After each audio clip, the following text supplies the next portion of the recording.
Record कर देता। चलो जी, बेबे ने बोलता रिकॉर्डिंग हुन प्रोग्रेस से है तो तुम अपनी गड्डी हुन अगे नु चलो। तो हमारे पास बच्चे बेसिकली क्लॉसिस ने क्या बोला कि हमारे पास रेफ्रिजरेटर, हमारे पास रेफ्रिजरेटर की वर्किंग बड़े कमाल की है। यहाँ पर मेरे पास एक वर्किंग सब्सटेंस होता है जिसको एक कंप्रेसर से, यानी कि मेरे पास फेरॉन गैस आपके पास रहती है और इस फेरॉन गैस को आप कंप्रेसर से क्या करते हो बच्चे, कंप्रेस करने की कोशिश करते हो। यहाँ पर हमारे पास हमारा एक कंप्रेसर होता है और वो कंप्रेसर इसको कंप्रेस करने की कोशिश करता है। वो कोशिश करता है कि ये फेरॉन गैस इसको जाकर कंप्रेस कर दे। जैसे ही बच्चा हमारे पास ये गैस इसको कंप्रेस होगी तो सिस्टम ने इनपुट दे दिया, यानी कि हमारे पास सिस्टम के अंदर इनपुट किस चीज का आया, अगर आपसे बात की जाए तो इनपुट हमारे पास ये आया कि हमारे पास यहाँ पर जो भी आपके पास यहाँ पर वर्क डन किया, work done to compress the gas, ये हमारे पास इनपुट हुआ वर्क डन, यानी कि हमने जो भी वर्क डन किया ये हमारे पास इस सिस्टम को क्या कर रहा है, इनिशिएट कर रहा है, काम करना बच्चे शुरू कर रहे हैं। मैंने गैस को कंप्रेस किया, वर्क डन लगाया मैंने, ये इनपुट दे दिया। अब ये गैस क्या करती है बच्चे, ये गैस आपके पास जाकर हम मैकेनिज्म आपके पास कुछ ऐसा डेवलप करते हैं। फॉर एग्जांपल बच्चे, अभी मैंने अपनी वॉशिंग मशीन को ओपन किया हुआ, मैं अपनी वॉशिंग मशीन को ओपन करके उसके अंदर देखा कि ट्रिगर सिस्टम होते हैं कुछ, जिसकी वजह से आप ड्रेन ऑन करते हो तो इसमें स्प्रिंग लगा हुआ है, तो वो जो ड्रेनेज सिस्टम है मेरी वॉशिंग मशीन का वो थोड़ा खराब हो गया, तो उसको मैं चेक कर रहा था कि कितना दिमाग से उसको बनाया गया कि वो पानी को ब्लॉक करेगा, कब रिलीज करेगा। तो ये मैकेनिज्म्स हैं बच्चे, डेवलप किए जाते हैं। तो फिरॉन गैस हमारे पास यहाँ पर कंप्रेस होके यहाँ पर वर्क डन हुआ, ये बच्चे कंप्रेस होके सिंक के साथ जुड़ती है। सिंक क्या चीज होती है श्रेयस, बता मुझे, आर्यन मुझे बता, यहाँ पर सिंक क्या चीज होती है बता। सिंक का हमारे पास बच्चे कैबिन होता है जिसमें बच्चे आप फ्रिज में सामान रखते हो। जैसे फॉर एग्जांपल आप इजी डे में जाते हो तो जहां पर आपने बच्चे आइसक्रीम को रखा हुआ है, जहां पर बच्चे आपने जिसको हम बोल सकते हैं चॉकलेट को रखा हुआ है, दूध को रखा हुआ है, दही को रखा हुआ, वो सिंक है, वो कैबिन है, उसके अंदर से बच्चे हमको हीट निकालनी है। तो ये वर्क डन करेगी और यहाँ से बच्चे हमारे पास हीट बाहर निकलेगी। ये हीट बच्चे यहाँ से बाहर की तरफ को निकलेगी, समझो। हमारे पास यहाँ से हीट क्या होगी बच्चे, आपके पास बाहर की तरफ को निकलेगी। तो ये हीट बच्चा हमारे पास यहाँ की तरफ को आ गई ये। तो यहाँ पर सिंक में से हीट को हमने क्या कर दिया, एक्सट्रैक्ट कर दिया, क्योंकि हम इसमें से हीट को निकालेंगे तो इसका टेम्परेचर आपके पास क्या होगा बच्चे, लो मेंटेन रहेगा। अच्छा, एक और जो बच्चा बोलता है कि सर इसमें से हम हीट निकाल रहे हैं तो इसका टेम्परेचर क्यों नहीं चेंज हो रहा है, तो एग्जैक्टली हम इसका टेम्परेचर बढ़ने नहीं दे रहे। जो भी इसमें एक्स्ट्रा हीट आ रही है बच्चे किसी भी वजह से, हम उसको एक्सट्रैक्ट कर रहे हैं। और यहाँ पर हम मान के चल रहे कि इसका अगर टेम्परेचर मेरे पास T2 डिग्री केल्विन है, आपके पास डिग्री मैंने गलत लिख दिया, अगर इसका टेम्परेचर T केल्विन है, T2 केल्विन है, तो ये T2 केल्विन ही रहेगा। आप इसके हीट के एक्सट्रैक्शन से इसके टेम्परेचर पे फर्क नहीं पड़ेगा, क्योंकि इनफाइनाइट थर्मल कैपेसिटी है। तभी तो इनफाइनाइट थर्मल कैपेसिटी है, जितनी मर्जी हीट दे दो ले लो, कोई फर्क नहीं पड़ेगा। ये टेम्परेचर हमने मेंटेन कर दिया और हर साइकिल में यही मेंटेन रहेगा। तो ये इसमें से हीट निकाल रहा है। और हमारे पास यहाँ पर एक हमने किसको रखा हुआ बच्चे, बताओ शाबाश, यहाँ पर मैंने एक सोर्स रखा हुआ। ये सोर्स क्या, आपका कमरा, ये सिंक है, उस फ्रिज का बच्चे कैबिन जिसमें आप सामान रख रहे हो। सोर्स क्या, आपके आसपास का कमरा, एनवायरमेंट। और हमारे पास ये फाइनली क्या करेगा, इस सोर्स को जिसका टेम्परेचर T1 केल्विन है, ये इसके पास जाकर हीट को क्या कर देगा, रिलीज कर देगा। मेरी बात को समझो। तो जैसे बच्चे हमने यहाँ पर वर्क डन किया, ये नंबर 1 स्टेप है बच्चे। तो दूसरा बच्चे, हमने यहाँ से हीट कितनी एक्सट्रैक्ट कर दी बच्चे, बताओ शाबाश। यहाँ पर मैंने हीट कितनी एक्सट्रैक्ट कर दी बच्चे, तो हीट एक्सट्रैक्ट मैंने कर दी, क्यों, और यहाँ पर बच्चे एक्सट्रैक्ट मैंने ये लिख दिया, ये सेकंड है। अब ये जो मैंने वर्क डन किया, ये भी इनपुट है, और हीट को एक्सट्रैक्ट किया, ये भी बच्चे उस कैटेगरी में आ गए जो मैं काम करना चाहता हूँ, मैं हीट को एक्सट्रैक्ट करना चाहता हूँ। और तीसरी चीज, मैं हीट को यहाँ पर क्या करना चाहता हूँ, रिलीज करवाना चाहता हूँ। ये लास्ट पॉइंट है, ये लास्ट पॉइंट, ये वेस्टेज है। ये हीट रिलीज करनी, कहीं ना कहीं तो रिलीज करनी पड़ेगी, तो ये सोर्स को रिलीज कर दी जाएगी। तो ये बच्चा हमारे पास क्यू आपके पास रिलीज है। अब यहाँ पर एक बच्चे ने और डाउट पूछा कि सर आप यहाँ पर ऐसा क्यों लिख रहे हो। मैंने बोला क्या, कि यहाँ पर work done plus heat extracted is equal to heat release. तो सोच के देखो बच्चे, मेरा पहला स्टेप ये था, दूसरा बच्चा हमारे पास ये था, और तीसरा बच्चा हमारे पास ये था। तो हीट रिलीज तो ज्यादा होगी ना बच्चे आपके पास, क्योंकि ये हीट रिलीज में वर्क डन भी शामिल हो जाएगा। क्योंकि समझो कि फर्स्ट लॉ ऑफ थर्मोडायनेमिक्स ने यही बात तो बच्चे फ्लॉ था, क्योंकि उसने ये नहीं बोलता कि वर्क डन भी हीट में कन्वर्ट होती है, बोलता है हीट वर्क डन में कन्वर्ट होती है। वर्क डन आपको विदाउट हीट नहीं मिलेगा, लेकिन वो उल्टी बात कभी नहीं समझाता कि भाई वर्क डन से भी हीट मिलती है। तो हमारी मशीन काम कर रही है, कंप्रेसर काम कर रहा है बच्चे। इस वजह से मेरे पास कंजर्वेशन ऑफ एनर्जी से बताओ क्या चीज आएगी। So according to the conservation of energy, according to the conservation of energy, बताओ मैं क्या लिखूंगा। मैं यहाँ पे लिखूंगा कि जो भी मेरे पास हीट रिलीज हुई है बच्चे, दिस इज इक्वल टू, मेरे पास जो हीट आप यहाँ पर एक्सट्रैक्ट कर रहे हो, प्लस बच्चे जो हमारे पास यहाँ पर वर्क डन हो रहा है। ये बच्चे इक्वेशन नंबर 4 है। ठीक श्रेयस, ये बात क्लियर होगी बच्चे? श्रेयस तुझे क्लियर होगी बच्चे? नमन, यहाँ पर नमन बच्चे को थोड़ा सा, नमन बच्चे ने कल मुझसे डिस्कशन की थी। नमन तुझे क्लियर है बच्चे वाली चीज? नमन यस सर। अब बच्चा हमारे पास यहाँ पर क्या आ जाता है, coefficient of performance. So we have the coefficient of performance, जो कि हमको बीटा से, हम इसको परफॉर्मेंस, हम इसको बीटा से बच्चे यहाँ पर डिनोट करते हैं, ये बीटा से डिनोट करते हैं। और बीटा बच्चा हमारे पास क्या बोलते हैं कि भाई आउटपुट क्या, आप क्या करवाना चाहते हो, इस फ्रिज से क्या काम करवाना चाहते हो। फ्रिज क्यों लेके आते हो आप घर पे? कमरे को गर्म करने के लिए, या फिर बच्चा हमारे पास हीट को एक्सट्रैक्ट करवाने के लिए, सिंक को ठंडा करने के लिए। तो आप बोलते हैं सर हमारा तो बेसिक एक ही पर्पस है कि फ्रिज अंदर से ठंडा रहे, यानी कि सिंक ठंडा रहे। तो इसका मतलब हम इसमें से हीट को एक्सट्रैक्ट करवाना चाहते हैं, ये हमारा बेसिक पर्पस है, ये हमारे पास बेसिक पर्पस है। और हमारे पास नीचे यहाँ पर वर्क डन के बेसिस पे हमने जो भी वर्क डन दिया, उसका एक ही मकसद था बच्चा, और एक ही मकसद क्या बच्चे, हीट को एक्सट्रैक्ट करना, हीट को निकालना, किस में से, सिंक में से। यहाँ के बाद बच्चे थोड़ी मुझसे मैथमेटिकल मिस्टेक हुई, मैं आपको एडमिट करता हूँ, यहाँ पर हमसे मिस्टेक हुई कल। और यहाँ पर वर्क डन के वक्त बच्चा हमारे पास यहाँ पर मिस्टेक क्या हुई, यहाँ पर मेरे पास जो हीट आप एक्सट्रैक्ट कर रहे हो और नीचे वर्क डन, तो वर्क डन अब बताओ किसके बराबर आ जाएगा इस इक्वेशन से। ये वर्क डन बच्चा हमारे पास क्या आ जाएगा, हीट जो रिलीज हो रही है बच्चा हमारे पास, माइनस जो हीट बच्चे हम यहाँ पर क्या कर रहे हैं बच्चे, एक्सट्रैक्ट कर रहे हैं यहाँ पर। ये चीज बच्चा हमारे पास कल थोड़ा सा बच्चे मैथमेटिकल रॉन्ग हो गया हमारे पास, मैथमेटिकल कई बार हम गलतियां कर जाते हैं। नेक्स्ट वन, जो हीट होती है वो डायरेक्टली प्रोपोर्शनल टू क्या होती है बच्चे, टेम्परेचर।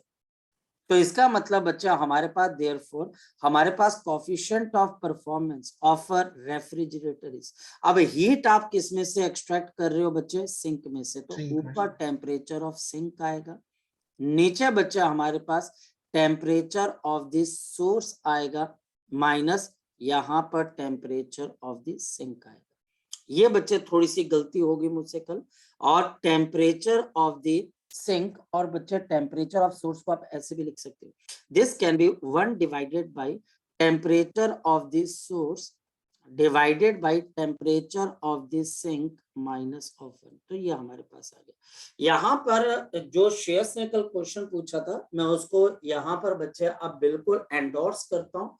मैंने 2 से 3 क्वेश्चन देखे शेयर्स, जिसके अंदर जो आपने स्टेटमेंट दी थी उससे मैच कर रहे थे। और क्या मैच कर रहे थे कि सर अगर किसी हीट इंजन को रिवर्स में चलाएं तो क्या वो फ्रिज की तरह काम कर सकते हैं। तो हाँ, 2-3 क्वेश्चन बच्चे मैंने देखे, एंडोर्स करता हूं बच्चे कि ऐसा क्वेश्चन आपको पूछा जा सकता है। अब पॉइंट बच्चा हमारे पास नेक्स्ट क्या आ गया बच्चे, नेक्स्ट पॉइंट बच्चा हमारे पास क्या आ गया, नेक्स्ट पॉइंट बच्चा हमारे पास यहाँ पर आ गया the concept of the heat pump. तो आप में से किसी बच्चे ने अगर एनसीईआरटी पढ़ी हो तो आपको यहाँ पर पता लग जाएगा कि उसने थ्योरेटिकल थोड़ी सी एक मिस्टेक की है एनसीईआरटी ने। और वहां पर हीट पंप के अंदर का जो ऑब्जेक्टिव है वो हीट को बच्चा आपके पास क्या करवाना है, पंप, यानी कि हीट जो रिलीज हो रही है उसको कंज्यूम करना है। और नीचे बच्चा हमारे पास हीट रिलीज, यहाँ पर बच्चा हमारे पास हीट रिलीज माइनस ऑफ बच्चा हमारे पास हीट एक्सट्रैक्टेड। तो यहाँ पर हमारे पास इसका formula temperature of the source divided by नीचे मेरे पास temperature of the source and minus of temperature of the sink है बच्चे, ये हमारे पास। और फिर बच्चा हमारे पास क्या आ जाती है, लास्ट वन, बीटा डैश और बीटा के बीच में रिलेशनशिप। तो ये रिलेशनशिप अब हम निकाल सकते हैं। और ये कैसे निकाल सकते हैं बच्चे, बीटा डैश अगर हम यहाँ पर देखते हैं, बीटा डैश माइनस ऑफ आपके पास यहाँ पर बीटा इज इक्वल टू, अगर हम यहाँ पर इन दोनों को माइनस कर देते हैं तो मेरे पास क्या आ जाएगा 1। देयरफॉर अगर मैं यहाँ पर लिखूं beta dash of the heat pump minus of beta of the refrigerator, इन दोनों का डिफरेंस बच्चा हमारे पास किसके बराबर हो जाता है, 1 के बराबर। तो ये सिली मिस्टेक एक होगी थी बच्चा हमारे पास, जिससे हम क्वेश्चन को अगर हम लगाते तो थोड़े आंसर आपके अटपटे आने थे, लेकिन अब आंसर आपके ठीक आएंगे। हाँ, टेम्परेचर को कभी भी आपने डिग्री सेल्सियस में नहीं लेना, टेम्परेचर को आपने हमेशा किस में लेना बच्चे, केल्विन के अंदर। केल्विन के अंदर लोगे तो बच्चा आपका काम बन पाएगा, केल्विन के अंदर बच्चा आपने टेम्परेचर लेना। जैसे हमारे पास अब इसका मतलब बच्चे क्या आ गया, देयरफॉर यहाँ पर बच्चा अब हमारे पास क्या आ गया, मान लो टेम्परेचर ऑफ द सिंक, ये हम क्वेश्चन कर रहे हैं, हमारे पास एक एग्जांपल ले रहे हैं चीजों को समझने के लिए।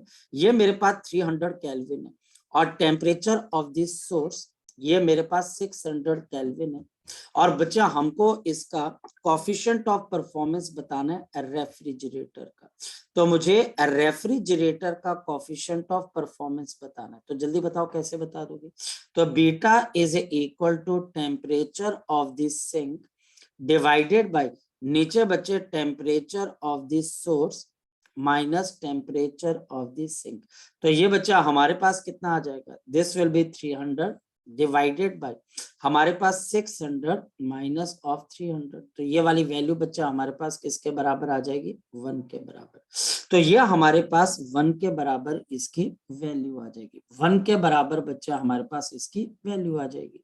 तो आई थिंक सो ये एक पॉइंट था जिसको मैं दोबारा से समझाना चाह रहा था। अब सर ना, हाँ बोलो बच्चे, बोलो, शाबाश श्रेयस। सर यहाँ पे सिंक का टेम्परेचर कम है तो हीट तो आनी चाहिए, तो ये रेफ्रिजरेटर की तरह कैसे कम होगा, काम एक बेटा, करेगा? अब फिर से क्वेश्चन पूछ, फिर से क्वेश्चन पूछ। सर यहाँ पे टेम्परेचर सिंक का ज्यादा है तो हीट उसकी तरफ आनी चाहिए। सिंक का ज्यादा है बच्चा हमारे पास, कैसे ज्यादा है बच्चा हमारे पास, सिंक का कम है तो हीट उसकी तरफ आनी चाहिए। एग्जैक्टली बच्चे हमारे पास, बिल्कुल सही तू चुप बोल रहा है। लेकिन बच्चे तू एक चीज भूल गया कि कल हमने कोलोसियस स्टेटमेंट क्या बोली थी। कोलोसियस स्टेटमेंट क्या बोलता है बच्चा हमारे पास, बिल्कुल तूने सही क्वेश्चन पूछा। कोलोसियस स्टेटमेंट ने आपको एक बात समझाई थी कि आप लोअर टेम्परेचर की बॉडी से हायर टेम्परेचर की बॉडी की तरफ हीट को फ्लो करवा सकते हो, लेकिन उसके लिए आपको सबसे पहले क्या लगाना पड़ेगा बच्चे, इनपुट वर्क डन करना पड़ेगा। विदाउट वर्क डन आप किसी भी मशीन से, without doing work done first, पहले वर्क डन किए बगैर आप बच्चे किसी भी कोल्डर बॉडी से हीट को निकालकर हॉटर बॉडी की तरफ नहीं भेज सकते, तो आपको पहले वर्क डन करना पड़ेगा ना। दूसरी बात लड़के, यहाँ पर इनपुट क्या है जरा बता, यहाँ पर इनपुट क्या है, यहाँ पर इनपुट है वर्क डन, मतलब तुझे वर्क डन ऑफर करना पड़ा, ये कुछ ऐसा है। मुझे एक बात बता कि पानी कहां से कहां जाता है, नीचे से ऊपर कि ऊपर से नीचे, ऊपर से नीचे। ऊपर से नीचे। तेरे घर में पानी की टंकी कहां पर है, हाइट पे। हाइट पे।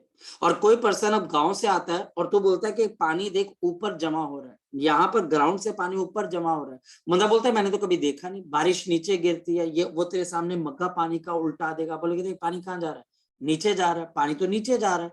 लेकिन तू बोल रहा है कि पानी टंकी के अंदर जमा, वहां से पानी नीचे आता है, तो तू बोल रहा है पानी नीचे से ऊपर जा रहा है, तो उसको कैसे समझाएगा कि ऊपर पानी कैसे पहुंचा। तो पानी ऊपर पंप ने कैसे वर्क डन पहुंचाता किया। है?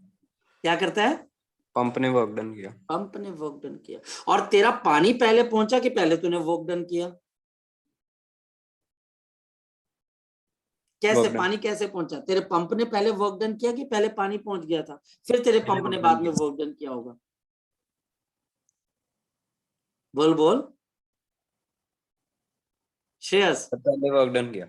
पहले वर्क डन किया था। एग्जैक्टली बच्चे, जैसे पानी की प्रवृत्ति बच्चे हमारे पास, पानी की नेचर ग्रेविटी में नीचे गिरने की होती है, आप पंप लगाकर उसको उसके नेचर के अगेंस्ट ऊपर जमा कर रहे हो। वैसे ही बच्चे हीट की टेंडेंसी होती है from hotter body towards colder body जाने की, लेकिन यहाँ पर आप फिरॉन गैस और कंप्रेसर लगाकर क्या कर रहे हो? हीट को लोअर टेम्परेचर से कहां की तरफ को लेके जा रहे हो? हायर टेम्परेचर की तरफ। लेकिन इसके लिए पहले आपको क्या करना पड़ेगा? Work done. होप सो आप मेरी बात को यहां पर समझ पा रहे होंगे। जैसे फॉर एग्जांपल बच्चा, हमारे पास कोई भी ट्रिगर सिस्टम है, मेरे पास बच्चे ये ट्रिगर सिस्टम है, ये ट्रिगर सिस्टम जब काम करता है तो पानी नीचे से ऊपर कैसे चला जाता है? तो आप बोलते हो सर यहाँ पर एक ट्रिगर सिस्टम है, वो पहले वर्क डन करता है, उस वर्क डन करने की वजह से सिस्टम अपनी इच्छा के विपरीत, अपने विल के अगेंस्ट बच्चे आगे की तरफ को चलता है। आपको पहले वर्क डन ऑफर करना पड़ता है, और वर्क डन ऑफर करने के चक्कर के अंदर बच्चे ये क्या करता है? आपके पास एक जगह से दूसरी जगह पे चला जाता है। तो अगर ये पॉइंट आपको क्लियर है, बहुत बढ़िया। और अगर नहीं पॉइंट क्लियर है, you can argue with me, and this is even more better कि कोई बच्चा आर्ग्यू तो कर रहा है, कोई बच्चा अपनी बात तो रख रहा है। जी बोलो। आर्यन, सुमित, बेटा बात करनी है। नमन, करमन जी, जो मुझे स्क्रीन पे नाम नजर आ रहे हैं, मैं, बेटा अगर आपने यहाँ पर कोई बात करनी है, कन्विंस हो नहीं कन्विंस हो, आप बताओ मुझे कि नहीं सर मुझे यकीन नहीं आ रहा अभी भी आप क्या कह रहे हो। शाबाश, बोलो बेटा। सर ये जो आपने कोफिशिएंट ऑफ परफॉर्मेंस बताया ना हीट इंजन का, वो सर मेरे को हीट कहीं इंजन का मेंशन नहीं, नहीं ना मिला। ना ना, हीट इंजन का, सॉरी हीट सॉरी, पंप का। हीट पंप का एग्जैक्टली एग्जैक्टली। हीट पंप का सर कहीं मेंशन नहीं मिला मुझे ना, एनसीईआरटी में उसने हाँ उसके बारे में कुछ नहीं लिखा है नहीं, even class even engagement. Even NCERT बच्चा भी मेरे डिस्पोजल पे नहीं है, और अगर आप मुझे बोलते तो मैं एनसीईआरटी लेके रखता। वैसे बुक्स तो बहुत सारी हैं, लेकिन बच्चा हमारे पास एनसीईआरटी इस वक्त मेरे डिस्पोजल पे नहीं है, but I will make sure कि मैं आपको वहां पर बोलूं। हीट पंप को लेके बच्चे बड़ी कंट्रोवर्सी है काके। हीट पंप को मैं क्यों बोलता हूँ? क्योंकि मैक्सिमम बच्चे इसके ऊपर ध्यान नहीं देते हैं। ये जो बीटा डैश माइनस बीटा, इसके ऊपर कोई काम नहीं करता, पता नहीं क्यों नहीं काम करते। और यहाँ पर ये कहना, क्योंकि मेरे को पहली बार में वो कुछ गड़बड़ लगी थी, मैं बोला यार फ्रिज और हीट पंप दोनों सेम चीज है, बात मानता हूँ, दोनों के मैकेनिज्म वगैरह सब सेम, लेकिन ऑब्जेक्टिव थोड़ी ना सेम है। रेफ्रिजरेटर का पर्पस है सिंक को ठंडा करना, और हीट पंप का है सोर्स को गर्म करना। तो आप आउटपुट कहां से ले रहे हो? एक के लिए आप हीट एक्सट्रैक्शन को पर्पस मानते हो, और दूसरे को हीट रिलीज मानते हो। तो आपको बहुत कम जगह पे मिलेगा, और यही तो पॉइंट है, जो चीज हमको बहुत कम जगह पे मिलती है उसको ध्यान से समझना, क्योंकि वो चीजें हो सकता है कि गलत लिखी गई हो कहीं पर।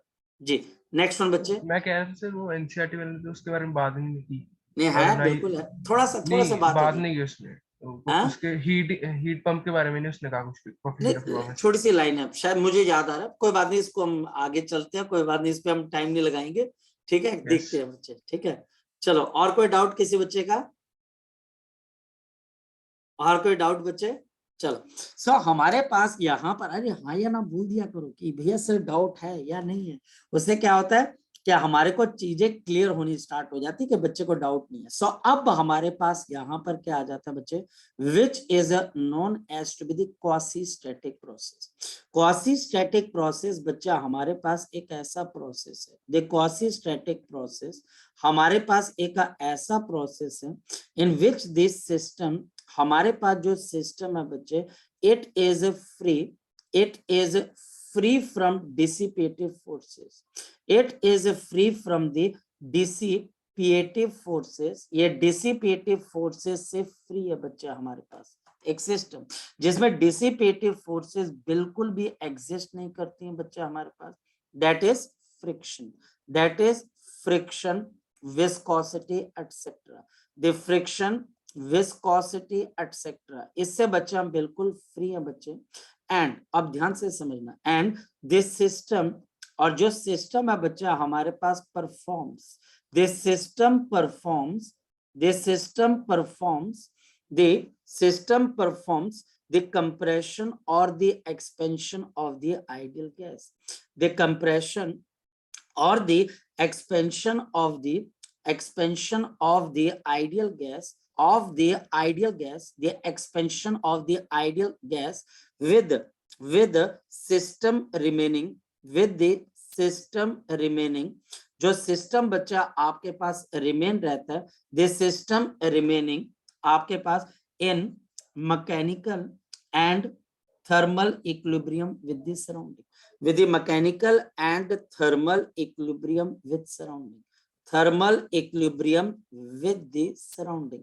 अब इस बात को बच्चे समझना थोड़ा सा मुश्किल है, क्योंकि ऐसा तो कहीं होता नहीं है। एक तरफ मैं बोलता हूं कि प्रोसेस चलना भी चाहिए और दूसरी तरफ मैं बोल रहा हूं बच्चे इक्विलिब्रियम भी होना चाहिए, तो ऐसा कहीं होता नहीं है। क्वासी स्टैटिक प्रोसेस नेचर में पॉसिबल ही नहीं है। नेचर के अंदर बच्चे ये चीज पॉसिबल ही नहीं है बच्चे, क्योंकि क्वासी स्टैटिक प्रोसेस का मतलब है सिस्टम की एंट्रोपी बढ़नी नहीं चाहिए, चेंज इन एंट्रोपी 0 होनी चाहिए। क्या ऐसा कहीं पॉसिबल है? कहीं पॉसिबल बिल्कुल पॉसिबल नहीं। तो क्वासी स्टैटिक प्रोसेस में बोलते हैं भाई सिस्टम चल भी रहा है और वो एक मैकेनिकल इक्विलिब्रियम से दूसरे मैकेनिकल इक्विलिब्रियम पे जा रहा है, एक थर्मल इक्विलिब्रियम से दूसरे थर्मल इक्विलिब्रियम पे जा रहा है। यहाँ कई किताबें पता है क्या बोलती हैं, कई किताबें बोलती है ये सिस्टम जब चलता है तो इसका इक्विलिब्रियम सराउंडिंग के साथ डिस्टर्ब नहीं होता। यार ये अजीब तरह की बच्चे बीमारी है। क्वासी स्टैटिक प्रोसेस एक अजीब तरह से बीमारी है जो कहता है एग्जिस्ट भी करता है लेकिन हमको दिखाई भी नहीं देता। कहां पर दिखाई देगा? कहीं दिखाई नहीं देगा। तो ये बच्चा हमारे पास क्वासी स्टैटिक प्रोसेस ना हो गया, कोरोना हो गया बच्चे हमारे पास। जिसको हुआ वो बोलता है बिल्कुल कोरोना, और जिसको नहीं हुआ बोलता है ऐसे अपा कोई कोरोना नाम की कोई चीज ही नहीं है। तो क्वासी स्टैटिक प्रोसेस साइंटिस्ट बोलते हैं होना चाहिए, हम बोलते हैं यार कहां पर हो सकता है? डिसिपेटिव फोर्सेस भी ना हो, सिस्टम जो है बच्चे आपके पास इक्विलिब्रियम के अंदर भी रहना चाहिए। तो ये सिस्टम बच्चे हम सिर्फ इस वजह से पढ़ते हैं क्योंकि यहाँ पर क्या होता है, यहाँ पर सिर्फ एक चीज है बच्चे, आपके पास इन क्वासी स्टैटिक प्रोसेस, आपके पास अगर कहीं पर क्वासी स्टैटिक प्रोसेस हो रहा है, अगर हमारे पास कहीं पर क्वासी स्टैटिक प्रोसेस हो रहा है, उसके अंदर बच्चे नेट वर्क डन, जो नेट वर्क डन होगा यानी कि work done by the gases plus work done by the external agency, इन दोनों का सम ड्रॉप होकर क्या हो जाएगा? 0। नेट वर्क डन बच्चे 0 होना चाहिए, बस इसलिए पढ़ते हैं क्योंकि सिस्टम इक्विलिब्रियम पे है तो सारी फोर्सेस बराबर होंगे और सभी फोर्सेस का वर्क डन, जब ये गैस एक्सपैंड करेगी, कंप्रेस करेगी, कुछ भी करेगी, तो इन सिस्टम के अंदर जितनी भी फोर्सेस काम कर रही होंगी सबका नेटवर्क डन 0 होगा। Quasi static process is never possible in our nature. Next जी करमन जी बोलो बच्चे। सर फिर जो मैंने आपको कल पूछा था कि जो पी डेल्टा वी होता है वर्क नेट, वो किस लिए होता है? देखिए पी डेल्टा वी तो बच्चा हमारे पास बड़ी जनरल सी बात है। आपके पास क्वासी स्टैटिक प्रोसेस के अंदर बच्चा हमारे पास क्या है, पी डेल्टा वी तो बच्चा आप यहाँ पर भी निकाल लीजिए, यहाँ पर भी होगा क्योंकि हमारी गैस तो एक्सपेंड हो ही रही है टेक्निकली, लेकिन यहाँ पर नेट वर्क डन 0 हो जाएगा, यहाँ पर net work done 0। P delta we का मतलब है जब हम किसी भी गैस को बच्चे एक्सपैंड करते हैं तो बच्चे वहां पर work done technically P into delta we है। वो जो पी डेल्टा वी के अंदर है वो प्रेशर आपके पास किस तरीके से वेरिएबल है, प्रेशर और वॉल्यूम तो चेंज होना ही चाहिए। तो टीचर आपको समझाएगा कि देखो प्रेशर को कांस्टेंट रखना तो पी डेल्टा वी। अच्छा pressure inversely proportional to volume है, इनवर्सली प्रोपोर्शनल टू वॉल्यूम है तो पी को रिप्लेस कर देते हैं हम किस में से बच्चे? एनआरटी बाई वी से। अच्छा अब टीचर बोलता है कि भाई पी और V raise to power gamma is equal to constant, तो उसमें हम प्रेशर को चेंज करते हैं। तो हमारे पास जब भी आप इंटीग्रेशन ऑफ पी डीवी करते हो बच्चे तो इसके अंदर से ये वर्क डन है। अब ये प्रेशर बच्चा हमारे पास कैसे बच्चा हमारे पास यहाँ पर ये आपके किस रूल को फॉलो कर रहा है, किस पॉलीट्रॉपिक रूल को फॉलो कर रहा है, ये हमको देखना बच्चे।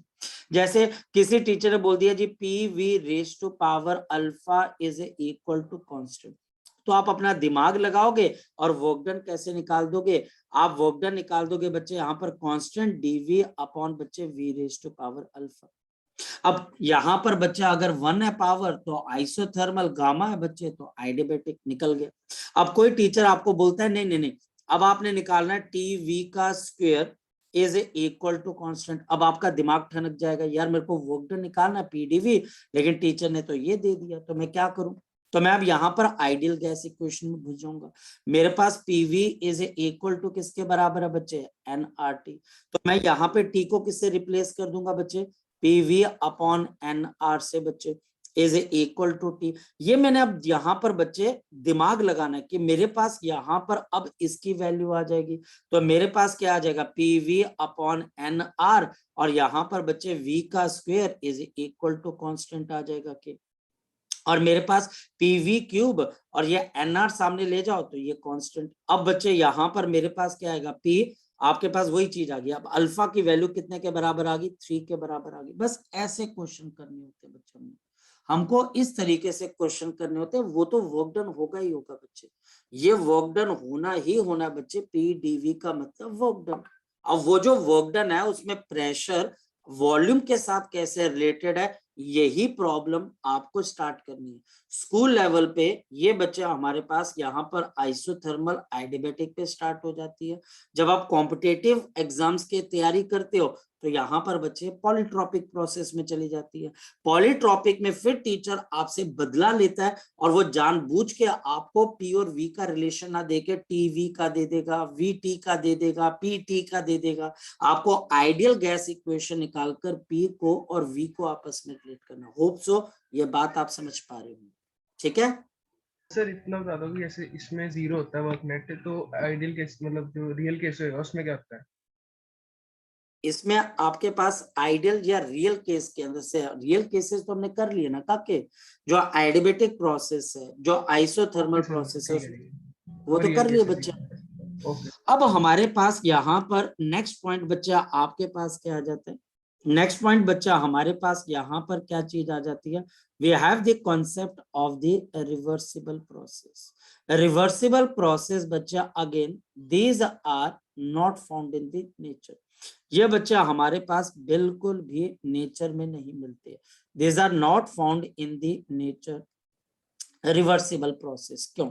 रिवर्सिबल प्रोसेस बच्चा हमारे पास थर्मोडायनेमिक्स का वो प्रोसेस है which can be reversed along the same path, same path as that of the direct process, as that of the direct process when the external conditions are reversed. When आपके पास external conditions are reversed, when the external conditions are reversed, जब हम external conditions को क्या कर देते हैं बच्चे? Reverse कर देते हैं, या external conditions को भी उसी डायरेक्शन में वापस लेके जाती है। रिवर्सिबल प्रोसेस, रिवर्सिबल प्रोसेस होने की दो कंडीशंस है। एक, ये बच्चा हमारे पास क्वासी स्टैटिक प्रोसेस होना चाहिए, ये बच्चा हमारे पास क्वासी स्टैटिक प्रोसेस होना चाहिए। और रिवर्सिबल होने की दूसरी कंडीशन भी बच्चे ये है, देयर शुड बी नो आपके पास डिसिपेशन, आपके पास there should be no dissipation of energy, आपके पास एनर्जी की किसी किस्म से कोई डिसिपेशन आपके पास नहीं होनी चाहिए। हमारे पास एनर्जी की कोई डिसिपेशन नहीं होनी चाहिए। पर बच्चा बोलता है सर मतलब क्या हुआ? मतलब ये हो गया बच्चा हमारे पास, ये मेरे पास यहाँ पर मिल्क से भरा हुआ बच्चा आपके पास क्या है? कप है।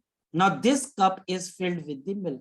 ये बच्चा हमारे पास मिल्क से भरा हुआ, इसके अंदर हमारे पास चीनी के कुछ क्रिस्टल्स हैं। हमने इसमें 1 चम्मच चीनी डाल दी और जो चम्मच है बच्चा हमारे पास, उसको मैंने यहाँ पर एंटी क्लॉकवाइज रोटेट करना स्टार्ट कर दी। जब ये एंटी क्लॉकवाइज आप इसको स्टिर करोगे तो बताओ शुगर क्या करेगी आपके पास? बोलो शाबाश। थोड़ी देर के बाद ये शुगर बच्चा हमारे पास मिक्स हो जाएगी एंड अब उसके बाद क्या हो जाएगी? It will be mix and आपके पास it will be dissolved in the milk. हाँ या ना बच्चे? Dissolved in the milk. और can it be seen? Can it be seen? Can it be seen, तो आप बोलोगे बिल्कुल भी नहीं, ये तो बच्चे हमको नजर आएगी नहीं आपके पास। तो आपने मिल्क से आपने भरा हुआ एक कप लिया, उसमें चीनी डाली और आपने चम्मच से उसको घुमाना स्टार्ट कर दिया।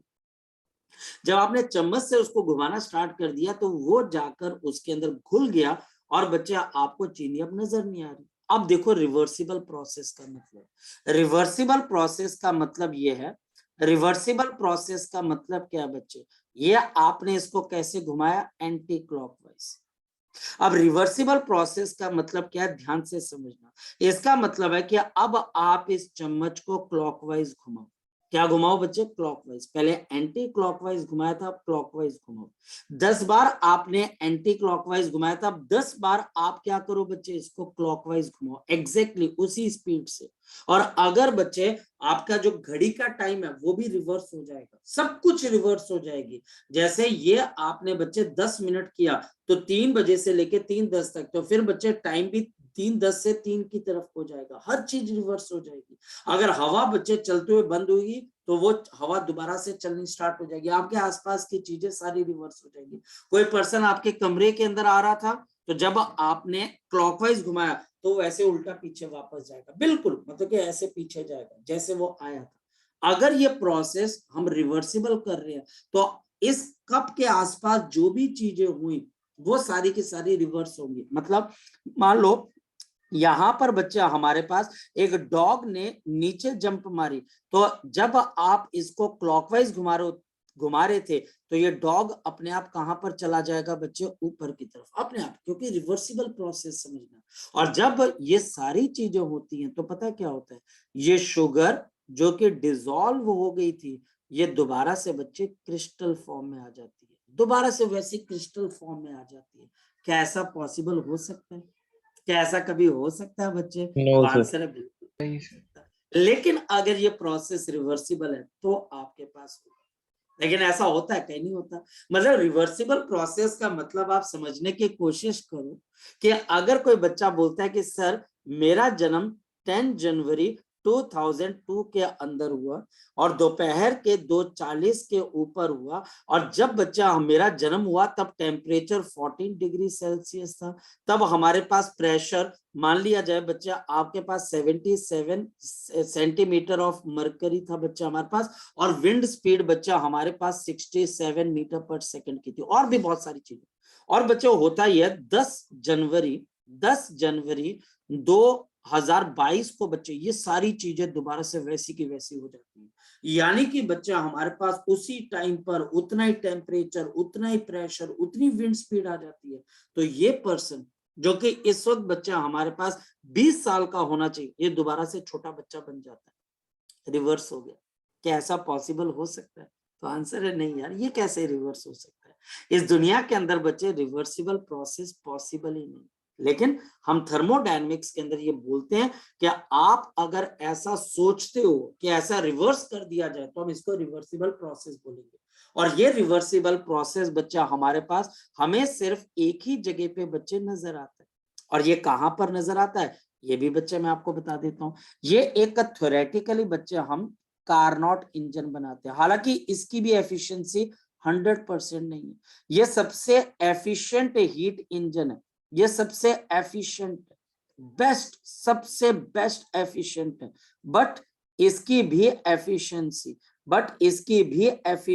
बच्चे, बट इट्स एफिशिएंसी, इसकी भी एफिशिएंसी बच्चे आपके पास नॉट 100%। यहां पर इसको बनाने के काम बच्चा हम इसको समझते हैं। बल्कि कार्नोट ने एक थ्योरम देने की कोशिश की थी कि यार आप एक सर्टेन पॉइंट के बाद एफिशिएंसी नहीं बढ़ेगी, 100% एफिशिएंसी पॉसिबल ही नहीं। वहां पर उसने बोला कि किसी पर्सन ने बोला यार तू जो कर रहा है इसके अंदर से आइडियल कंडीशन लगा दे, तो उसने सबसे ज्यादा आइडियल कंडीशन लगा दी। उसने बोल दिया कि ये कार्नोट इंजन रिवर्सिबल प्रोसेस पे काम भी करे।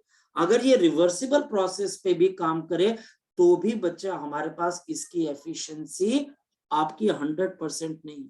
तब करके पता लगा कि आपको प्रॉपर हीट को वर्क डन में कन्वर्ट करना पॉसिबल ही नहीं। एफिशिएंसी कभी 100% नहीं मिल सकती, चाहे वो प्रोसेस रिवर्सिबल ही क्यों ना हो। तो कार्नोट इंजन को समझने के लिए हमने यहां पर बनाया था। Again Carnot engine, it is not possible in the universe. ये भी बच्चा हमारे पास पॉसिबल नहीं, यह हमारे पास बिल्कुल भी पॉसिबल नहीं है बच्चा हमारे पास। तो कार्नोट इंजन बच्चा हमारे पास, क्योंकि इसकी डेरिवेशन अब हमारे सिलेबस के अंदर नहीं है तो हम इसके ऊपर ज्यादा काम करेंगे नहीं। तो हमारे पास कार्नोट इंजन 4 साइकिल से मिलके बनता है बच्चे, देखिएगा। यह हमारे पास आइसोथर्मल एक्सपेंशन, फिर बच्चा हमारे पास आइडियाबैटिक एक्सपेंशन, और फिर बच्चा आइसोथर्मल कंप्रेशन, और फिर बच्चा हमारे पास आइडियाबैटिक आपके पास कंप्रेशन। हमारे पास यहां पर ये ए से बी की तरफ को जाते हैं। अब ध्यान से समझना, ए से बच्चे हम बी की तरफ को गए, P1 V1 T1, और बच्चा हमारे पास P2 V2 T1। रीजन, हम ए से बी जो जा रहे हैं बच्चे, ये आपके पास आइसोथर्मल एक्सपेंशन है। कैसे पता एक्सपेंशन है? नीचे देखो बच्चा, आपका जो आपका वॉल्यूम है वो बढ़ रहा है कि कम हो रहा है? तो आंसर हम V1 बढ़ से रहा है। V2 जा रहे हैं, वॉल्यूम बढ़ रहा है। यह आइसोथर्मल एक्सपेंशन है। बट एक्सपेंशन होने के बावजूद भी आपके पास यहाँ पे टेम्परेचर सेम रहा। और क्यों सेम रहा? क्योंकि आइसोथर्मल प्रोसेस है, तो हमने हीट को कंज्यूम किया। इसके बाद जब आप बी से सी की तरफ को जाते हो तो अब ये आइडियाबैटिक, हमारे पास आइडियाबैटिक आपके एक्सपेंशन है। जब आइडियाबैटिक एक्सपेंशन पे हम जाते हैं बच्चे, ध्यान से समझना, तो हमारे पास हमारा जो प्रेशर है बच्चे वो भी डाउन जा रहा है, वॉल्यूम बढ़ रहा है हमारे पास, और टेम्परेचर याद रखना, यहाँ पर टेम्परेचर T1 है और ये T2 है। बी से लेके सी मेरे पास आइडियाबैटिक एक्सपेंशन। अब आइडियाबैटिक एक्सपेंशन के अंदर, आइडियाबैटिक एक्सपेंशन में heat is not allowed in this system, तो क्या हो जाएगा? तो आपका टेम्परेचर नीचे गिर जाएगा। और यहां पर मेरे पास T2 इज लेस देन बच्चा हमारे पास T1 के बराबर। तो B से C, तो मेरे पास P2 V2 और बच्चे T1 से हम कहां की तरफ को जा रहे हैं बच्चे? तो P3 V3 और बच्चे T2, और T2 is less than T1। यहां पर देखो, ये एक साइक्लिक और रिवर्सिबल इंजन बनाया गया था। अब नेक्स्ट, अब हम C से D की तरफ को जा रहे हैं। ये बच्चा हमारे पास C से लेके अब आपके पास D तक, ये हमारे पास आइसोथर्मल कंप्रेशन है। तो आइसोथर्मल कंप्रेशन के अंदर क्या होगा? आइसोथर्मल कंप्रेशन के अंदर अब जब मैं C से D, इसकी डेरिवेशन अब आपके सिलेबस में नहीं है बच्चे, तो आप इसको समझ भी सकते हैं, और कोई बच्चे इतना डिटेल में नहीं पूछेगा इसके अंदर से। तो P3 V3 T2 से अब आप जा रहे हो बच्चे यहाँ पर बच्चे अब आप जा रहे हो, we can go to the, आपके पास P4 V4, और बच्चा हमारे पास यहाँ पर क्योंकि आइसोथर्मल है तो ये T2, तो यहां तक बच्चा हमारे पास T2, और ये V4 आ गया आपके पास, ये हमारे पास है। और फिर लास्ट है बच्चे, जब हम D, आपके पास D से A की तरफ, तो साइक्लिक प्रोसेस है। यहां तक जाने के लिए अब मुझे अपना टेम्परेचर रेज करना पड़ेगा, तो मैं आइडियाबैटिक कंप्रेशन करूंगा जिससे टेम्परेचर बढ़ जाएगा। और यहाँ पर मेरे पास जब मैं D से A की तरफ को जाऊंगा तो मेरे पास P4 V4 T2 से मैं दोबारा किस पे आ जाऊंगा? P1 V1 और T1 पे। तो ये देखो, जो ए है बच्चे वो हमारे पास यहाँ पर, ये दोनों चीजें बच्चे हमारे पास सेम है, ये ए और ये बच्चा हमारे पास, ये दोनों की दोनों चीजें सेम है। तो इसका मतलब बच्चा हमारे पास क्या आ गया? यहाँ पर ये साइक्लिक प्रोसेस है। यहाँ पर T2 कम टेम्परेचर है तो इसको सिंक माना जाएगा, और बच्चे T1 है बड़ा टेम्परेचर तो इसको सोर्स माना जाएगा। बस इतनी सी चीज है, ये हमारे पास आ गया। ये 4 स्ट्रोक है बच्चे। तो कई किताबें तो सिर्फ इतना कह देती हैं कि आप देख के बताओ इसमें आइसोथर्मल कौन सा है और बच्चा आइडियाबैटिक कौन सा है। तो ये हमारे पास ए से बी, मैं फिर बता दूं, ए से बी आइसोथर्मल, बी से लेके सी बच्चा आइडियाबैटिक एक्सपेंशन, सी से डी आइसोथर्मल कंप्रेशन, और डी से ए तक आइडियाबैटिक कंप्रेशन। पर ऐसा इंजन वर्ल्ड में क्या बच्चे कहीं पॉसिबल नहीं है। लेकिन हाँ, इसकी एफिशिएंसी सबसे बेस्ट है, लेकिन ये भी बच्चे 100% नहीं हो सकती, ये बिल्कुल भी नहीं हो सकती। 100% किसी हीट इंजन की एफिशिएंसी नहीं हो सकती। तो ये रिवर्सिबल प्रोसेस इस चीज को समझने के लिए बनाया गया था। बोलो बच्चे। सर जो हमने अभी बनाया ग्राफ वो मतलब वो भी थ्योरेटिकल कार्नोट इंजन के लिए भी थ्योरेटिकल real है बच्चे, ये थ्योरेटिकल है हमारे पास, ये रियलिटी थोड़ी ना है, ये थ्योरेटिकल है बच्चे हमारे पास। मतलब कि मैं आपको बताता हूँ कार्नोट ने क्या किया, मैं बताता हूँ कार्नोट ने क्या किया। कार्नोट ने ऐसे करके बच्चे ये ऐसे बना दिए, और ये बच्चे 2 लाइन ऐसे बना दी, ये बच्चे उसने बनाए। उसने ये 2 लाइन यहाँ पर बना दी, और उसने बोल दिया कि ये 2 आइसोथर्म्स है बच्चे हमारे पास, जिनका टेम्परेचर आपके पास T1 और T2, ये 2 आइसोथर्म्स थे। और ये 2 आइडियाबैटिक, देखो ना आइडियाबैटिक की स्लोप ज्यादा है और आइसोथर्म्स की स्लोप क्या है बच्चे हमारे पास, यहाँ पर कम है। मेरी बात समझ गए? तो हमारे Yes. पास ये पहला आइसोथर्म है A से लेके B, और ये C से लेके D। ऐसे उसने बच्चे बोला कि हम रिवर्सिबल प्रोसेस बना सकते हैं, पर ये रियलिटी हो ही नहीं सकती। तो यहाँ पर हम अगर देखते हैं तो ये मेरे पास एक साइक्लिक प्रोसेस बन गया, पर रियलिटी ये एग्जिस्ट नहीं कर सकता। नेक्स्ट वन बच्चा हमारे पास प्रोसेस आ जाता है इरिवर्सिबल प्रोसेस। बताओ इरिवर्सिबल प्रोसेस क्या होगा? जो हमारे आसपास हो रहा है वो इरिवर्सिबल है। इरिवर्सिबल का मतलब बच्चे कि अगर किसी बच्चे के दाढ़ी या मूंछ आ गई बच्चे, तो वो अब इरिवर्सिबल प्रोसेस है, वो लगी रहेगी बच्चे उसके। अगर आपकी एक हाइट बढ़ गई है तो वो बच्चा आपके पास दोबारा से वापस नहीं जा सकती। आपकी जो एजिंग है वो बच्चे इरिवर्सिबल है। अगर कोई न्यूक्लियस डिके हो जाता है तो वो बच्चे इरिवर्सिबल है। मतलब जो पानी निकल गया वो इरिवर्सिबल है। कॉलगेट ट्यूब से बाहर निकल गई, इरिवर्सिबल है। जो पेज आपने फाड़ दिया वो बच्चे दोबारा वैसा नहीं बन सकता। आप बोलो कि मैं सर टेप लगा दूंगा, फेविकोल लगा दूंगा, नहीं भाई, इरिवर्सिबल। सारी चीजें बच्चे हमारे पास इरिवर्सिबल है, और ये सच बात है। जैसे रस्टिंग ऑफ द आयरन, तो ये रिवर्सिबल है कि इरिवर्सिबल है? तो रस्टिंग ऑफ द आयरन ये बच्चा हमारे Irreversible. पास इरिवर्सिबल प्रोसेस। तो ये बच्चा हमारे पास रिवर्सिबल, और बच्चा आपके पास इरिवर्सिबल प्रोसेस की हमारे पास चीजें आ जाती है। क्लियर होगी बात बच्चे, ये वाली चीज है ना? Yes. चलो, सो हमारे पास यहाँ पर ये वाली सारे के सारे पॉइंट्स हमको यहाँ पर क्लियर होने लग जाते हैं। अब नेक्स्ट क्या बच्चे? नेक्स्ट बच्चा हमारे पास यहाँ पर अब आपके पास आ जाता है, we have the behaviour of the perfect gas. The behaviour of the perfect gas, the behaviour of the perfect gases या perfect gases, and the kinetic theory of the gases, and the kinetic theory of the gases, and the kinetic theory of the gases, kinetic theory of the gases। ये chapter 2 हिस्सों में बटा हुआ, एक behaviour of perfect gases और दूसरा बच्चे kinetic theory of gases के अंदर बटा हुआ। तो हम यहाँ पर इस चैप्टर के अंदर सबसे पहली चीज अंडरस्टैंड करने की कोशिश करते हैं बच्चे। और हमारे पास यहाँ पर अगर हम अंडरस्टैंड करने की कोशिश करें बच्चे, तो सबसे पहले बच्चा हमको ये समझ में आना चाहिए कि हमारे पास जो मैटर है उसकी 3 स्टेट्स कौन कौन सी हैं बच्चा हमारे पास? सॉलिड, आपके पास सॉलिड, और दूसरी बच्चा हमारे पास लिक्विड, और तीसरी बच्चा हमारे पास यहाँ पर क्या आ जाती है बच्चे? गैसेस आ जाती है। और गैसेस के बच्चे हम 2 आपके पास डिवीजन और करते हैं, एक आइडियल या फिर बच्चा हमारे पास परफेक्ट गैसेस।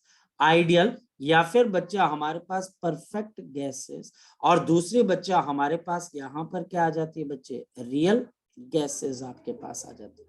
अगर मैं आपको बोलूं सॉलिड, लिक्विड और गैसेस के बीच में अगर आपको कोई पर्सन बोलता है कि क्या डिफरेंस होता है, तो हम देखो जवाब देने की कोशिश करते हैं। हम ये बोलते हैं बच्चे कि as the temperature rises, as the temperature rises, as the temperature rises, अगर बच्चा हमारे पास हम टेम्परेचर को रेज करते हैं बच्चे, then what will happen? The gas, जो हमारे पास गैस हो जाती है, इट ऑक्यूपाइज, ये बच्चा हमारे पास ऑक्यूपाई करती है बच्चे मोर वॉल्यूम। ये बच्चा आपके पास मोर वॉल्यूम, ये ज्यादा से ज्यादा वॉल्यूम ऑक्यूपाई करती है बच्चे एज कंपेयर टू, किसके कंपैरिजन के अंदर बच्चे बताओ जरा? As compare to the solids and the liquid, as compare to the solids and the liquids. हाँ या ना बच्चे? ये बात बिल्कुल सही है कि गलत है बच्चे? बिल्कुल सही है बच्चे हमारे पास। जैसे जैसे आप टेम्परेचर को रेस करना शुरू करते हो, जो गैसेस होती हैं बच्चे वो ज्यादा, जितना अवेलेबल वॉल्यूम है वो उसको ऑक्यूपाई करने की कोशिश करती है। ये गैस की प्रॉपर्टी है, टेम्परेचर रेस करने से ये चीज ऑब्जर्व की गई है। और इसी तरीके से बच्चे हमारे पास, अगर मैं आपको बोलूं कि what is the exact meaning of the ideal और द परफेक्ट गैस, कोई बच्चा बताएगा इसका एग्जैक्ट मीनिंग क्या होता है? आइडियल और परफेक्ट गैस का एग्जैक्ट मीनिंग क्या होता है? कोई बच्चा बता सकता है? जी, कोई बच्चा बता सकता है आइडियल या परफेक्ट गैसेस का एग्जैक्ट मीनिंग क्या होता है? जी बोलो। सिर्फ ये बात छोड़ के कि सर ये आइडियल गैस इक्वेशन को फॉलो करती है, बोलो कोई बच्चा, बोलो बच्चे। जी नमन, श्रेयस, आर्यन, सुमित, बोलो बच्चे। आइडियल या परफेक्ट गैसेस कौन सी गैसेस होती हैं भाई? किसी को नहीं पता? ये केमिस्ट्री में किया कि नहीं किया? अग्रिम, हेलो, अरे कोई जवाब देके राजी नहीं। चलो खैर कोई बात नहीं। चलिए सो बच्चे यहाँ पर बच्चे मैं इसका जवाब देने की कोशिश करता हूँ। बच्चे फोकस करना। बच्चे हमारे पास आइडियल या परफेक्ट गैसेस बच्चा हमारे पास क्या हो जाती है? द गैसेस, जो गैसेस बच्चा हमारे पास हो जाती है, द गैसेस हमारे पास behaves like ideal gas. This behaves like, ये बिहेव करती है बच्चे, it behaves like the ideal gas. It behaves like the ideal gases. It behaves like the ideal gases at the high temperature and low pressure. At a high temperature and low pressure. At the high temperature and low pressure. At the high temperature and the low pressure. पर बच्चा बोलता है sir ऐसा क्यों? ऐसा क्यों बच्चे? मैं ऐसा क्यों बोल रहा हूं कि इसको हाई टेम्परेचर पे अगर हम रखें या लो प्रेशर पे रखें हम, तो ये आपके पास आइडियल गैस की तरह बिहेव करेगी। किसी बच्चे के पास इसका आंसर है? किसी बच्चे के पास इसका आंसर है? इसका आंसर बच्चा हमारे पास ये, ताकि ये सारा वॉल्यूम ऑक्यूपाई कर जाए। जितना बच्चा हमारे पास प्रेशर कम होगा बाहर से और जितना टेम्परेचर हाई होगा, ये सारा वॉल्यूम ऑक्यूपाई कर जाएगी। इस वजह से हम इसको हाई टेम्परेचर या लो प्रेशर पे रखते हैं। जी बोलना चाहते हो कुछ बच्चे आप? अट्रैक्शन फोर्सेस जीरो होती है इसलिए होता ना। क्या बच्चे? अट्रैक्शन फोर्सेस जीरो होंगी तो पोटेंशियल वो भी कहने का, देखिए कहने के बच्चे बहुत मीनिंग है। कहने का हमारे पास है कि अट्रैक्शन बच्चा हमारे पास लो प्रेशर होगी तो कई बच्चा ये बोल देते कि इसके मॉलिक्यूल्स कम हो जाएंगे तो अट्रैक्शन कम हो जाएगी। कहने के बहुत तरीके हैं, लेकिन बच्चे जो मेन पॉइंट है बच्चे कि ये सारा वॉल्यूम आपके पास क्या कर जाएगी? ऑक्यूपाई कर जाएगी। और जब सारा वॉल्यूम ऑक्यूपाई कर जाएगा तो मॉलिक्यूल जितने दूर हो जाएंगे कि बच्चे उनके बीच की अट्रैक्शन जो होगी भी वो खत्म हो जाएगी। हाँ या ना? ये भी तो एक बात बोल सकते हो। Yes. तो हमारे पास यहाँ पर यह आइडियल या फिर एक परफेक्ट गैस की निशानी है बच्चे। नाउ हमारे पास आइडियल गैस या फिर जो बच्चा हमारे पास परफेक्ट गैस होती है बच्चा हमारे पास, ये हमारे पास यहाँ पर क्या बोलते हैं बच्चे? अगर हम बोले तो हमारे पास एक आइडियल गैस इक्वेशन होती है। हाँ या ना बच्चे?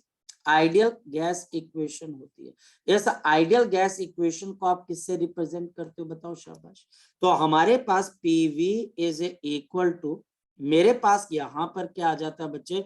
This is equal to NR into T, जहां पर P pressure, V volume, N number of moles, R आपके पास बच्चे यहाँ पर गैस कांस्टेंट और T बच्चा हमारे पास टेम्परेचर है।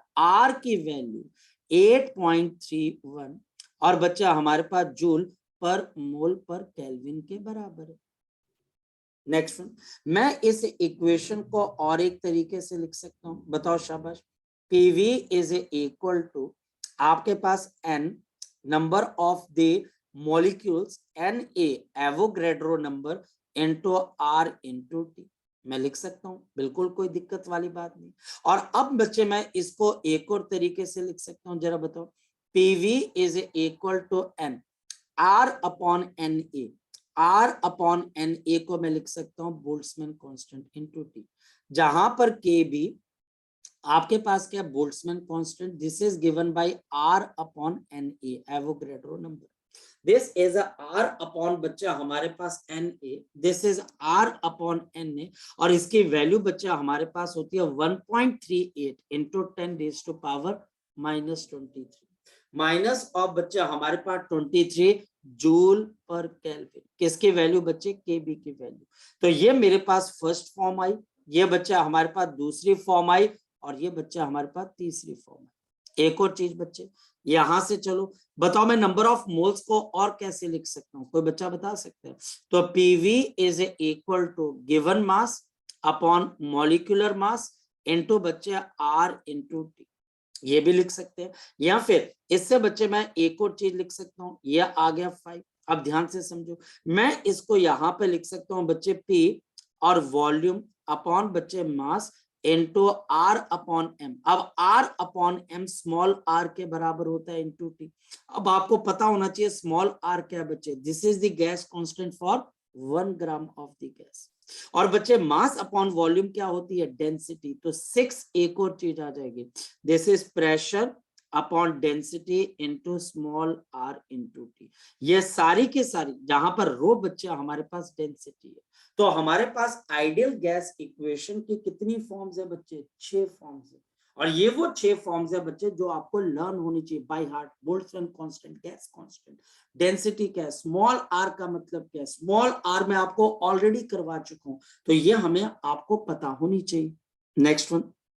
नेक्स्ट वन बच्चे, नेक्स्ट वन। अब एक बात बताओ बच्चे मुझे, जो यहां पर मैं आपको पूछता हूं कि अगर मैं आपको ये बात बोलूं कि ideal gas at STP, the ideal gas at STP, एक आइडियल गैस एसटीपी के ऊपर कितना वॉल्यूम ऑक्यूपाई करती है बच्चे, बताओ शाबाश, कितना वॉल्यूम ऑक्यूपाई करती है, बताओ शाबाश। 22.4। और ये भी ट्रुथ है बच्चे, ये भी सच्चाई है बच्चे। कोई भी आइडियल गैस हो इररिस्पेक्टिव ऑफ देयर नेचर, ये बच्चा हमारे पास एसटीपी। अब एस का मतलब स्टैंडर्ड, टी का मतलब टेम्परेचर और पी का मतलब प्रेशर। हालांकि ये 273.15 होता है, हालांकि जो स्टैंडर्ड टेम्परेचर होता है S standard temperature P pressure ये होता है, लेकिन मैं इसको अप्रोक्सीमेटली 273 केल्विन ही लूंगा। और प्रेशर बच्चे 1 एटमॉस्फेरिक। तो कोई भी आइडियल गैस एसटीपी के ऊपर यानी इतने टेम्परेचर और इतने प्रेशर के ऊपर कितना वॉल्यूम ऑक्यूपाई करेगी, 22.4 लीटर। और इसको मीटर क्यूब में कैसे लिख देंगे, 22.4 इंटू 10⁻³ मीटर क्यूब। ये बच्चा हमारे पास यहाँ पर इसका कॉन्सेप्ट आ जाता है, ये कॉन्सेप्ट है। And this is followed by, और ये बच्चा हमारे पास फॉलो करेगा, it is followed by all the gases. ये सभी के सभी गैसेस जो होंगे बच्चे, ये आपके पास इसको फॉलो करेंगे, सभी गैसेस हमारे पास इसको फॉलो करेंगे, और इसकी कोई एक्सेप्शन नहीं है बच्चे। ठीक, चलिए बच्चे, सो अभी के लिए बच्चे हम इतना ही करते हैं बच्चे रिगार्डिंग टुमारो क्लास। तो इसके लिए बच्चे अब हम देखते हैं बच्चे, क्योंकि कई बच्चे यहाँ के घर पे मेहमान आ रहे हैं, तो बच्चे क्लास या तो बहुत अर्ली मॉर्निंग हो जाएगी या फिर बच्चा हमारे पास लेट इन इवनिंग होगी। पर बच्चे मैं कोशिश करूंगा कि कल आपकी क्लास हो, ठीक है, क्योंकि ये कोई क्या बेटा, बोलो बच्चे, मॉर्निंग के अंदर। चलो इसको हम क्लास में डिस्कस कर नहीं लेंगे सर, मॉर्निंग रहने दो सर। मॉर्निंग में तो काई चुरानी होती है यस सर। हाँ मैं वही चीज बोल रहा हूँ, 6 हम बजे इसको उठ देख जाना लेंगे, हम इसको देख लेंगे। और अगर बच्चे बहुत ज्यादा नेसेसरी नहीं हुआ तो बच्चे मैं फिर कल थर्मोडायनेमिक्स का एक न्यूमेरिकल सेशन रख दूंगा, ताकि थर्मोडायनेमिक्स के न्यूमेरिकल कर लें थोड़े से, ठीक है। यस सर, चलिए बच्चे, सो अभी के लिए इतना ही करते हैं बच्चे, Thank चलो you, ओके बच्चे, बाय बाय, टेक केयर।